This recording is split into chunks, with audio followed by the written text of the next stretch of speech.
اسلام نے انسان کو ظاہری و باطنی نفاست اور پاکیزگی کا تصور دیا ہے اور اس پر کاربند رہنے کی تلقین کی ہے۔ ظاہری صفائی میں ایک چیز انسان کے ناخن بھی ہیں۔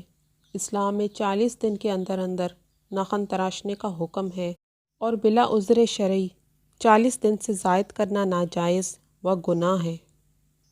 اس لیے ناخن نہ تراشنے والا شخص فطرتی سنتوں میں سے ایک سنت کا مخالف ہے، اور اس میں حکمت صفائی و ستھرائی ہے کہ ناخنوں کے نیچے میل کچیل جمع ہو جاتی ہے۔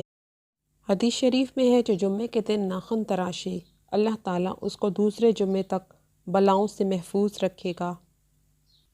پھر یہ کہ ناخن تراشنا جہاں ایک طرف صحت کا باعث ہے تو دوسری جانب سنت و مستحب عمل ہے، اور بندہ سنت کی جانب انہیں تراش کر ثواب کا مستحق ٹھہرتا ہے۔